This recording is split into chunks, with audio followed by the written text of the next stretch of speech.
होली की आत्मा।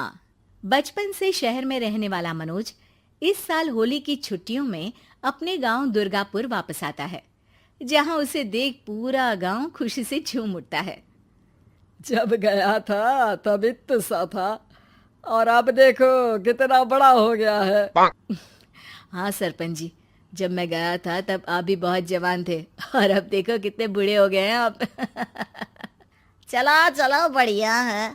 बच्चा घर वापस आ गया। इसी खुशी में आज रात पार्टी होगी। क्या बात है, गांव में भी पार्टियां होने लगी। वैसे अगर पार्टी की बात है तो आज क्यों सीधा होली पार्टी करते हैं। होली पार्टी की बात सुन चहल पहल में अचानक सन्नाटा छा जाता है, जिसे देख मनोज को कुछ अजीब लगता है। लेकिन तभी सरपंच बात पलट देता है। अब बहुत देर हो गई, चलो सब अपने घर चलो, पार्टी के बारे में कल सोचेंगे।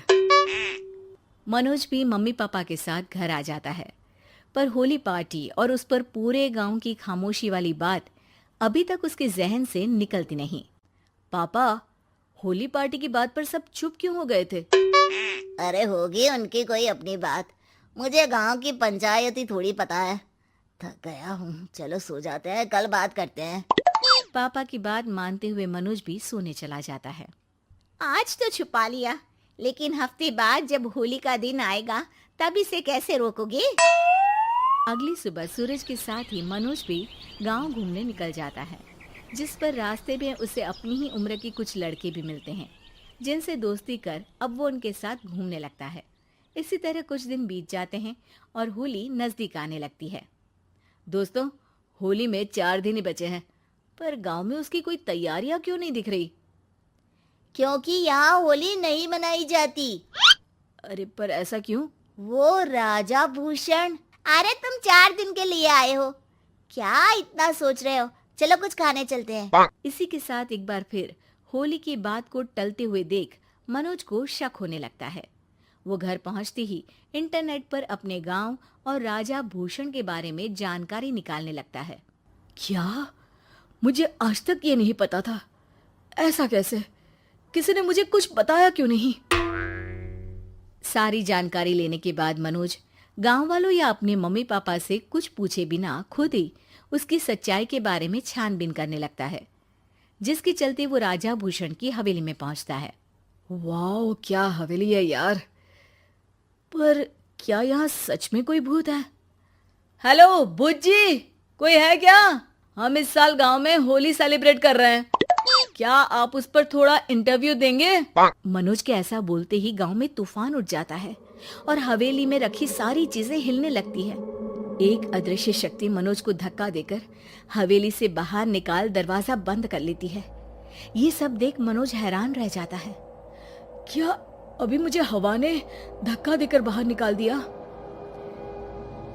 मेरे होते हुए इस गांव में कभी होली नहीं मन सकती, इसलिए दोबारा ऐसी कोशिश भी मत करना, अंजाम बुरा होगा।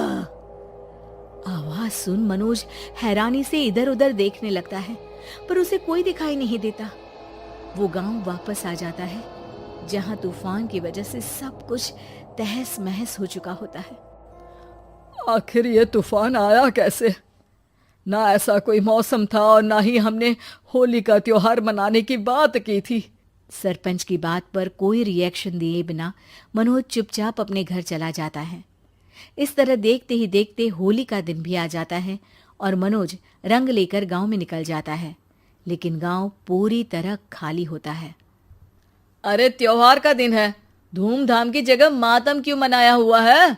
मनोज की आवाज सुन सब अपने घर की खिड़कियां खोल के घर के अंदर से ही उसे वापस जाने के लिए कहने लगते हैं, पर वो किसी की नहीं सुनता। तुझे पहले भी समझाया था, अगर होली खेलने की कोशिश भी की तो अच्छा नहीं होगा। अरे बात मान लो बेटा, तुम्हें सच नहीं पता। मुझे सब पता है। सालों पहले इस राजा ने एक अंधविश्वास फैलाया और आप लोग आज तक उसे मानते आ रहे हो। अरे बेटा, जब तुम पैदा भी नहीं हुए थे उससे भी बहुत पहले से इस गांव पर होली का श्राप है। अगर गांव में होली का त्योहार मनाया जाता है तो प्रलय आना पक्की बात होती है। राजा भूषण इस सब में नहीं मानते थे और त्योहार मनाने लगे, जिसके चलते होली वाले ही दिन पहले उनके बेटे की और फिर उनकी मृत्यु हो गई। तभी से गांव की रक्षा के लिए उनकी आत्मा उस हवेली में रह रही है। सबकी बातें सुन मनोज उलझन में पड़ जाता है। सोचना भी मत मनोज, अगर तुमने इस परंपरा को तोड़ने की कोशिश भी की तो उसका परिणाम इस गांव और गांव के लोगों के लिए अच्छा नहीं होगा। मुझे भी यकीन नहीं हो रहा कि आप लोग एक बेतुकी बात को मानकर सालों से रंगों के त्योहार को मातम की तरह मनाते आ रहे हो।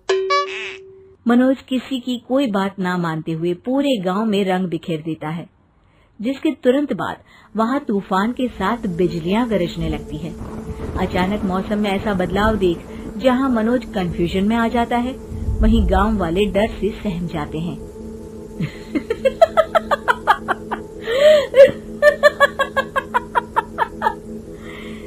इस लड़के ने हमारे जैसे सिर्फ अपने स्वार्थ के लिए नहीं बल्कि पूरे गांव की खुशियों के लिए यहाँ होली मनाई है, जिस वजह से अब इस गांव पर होली का श्राप टूटता है।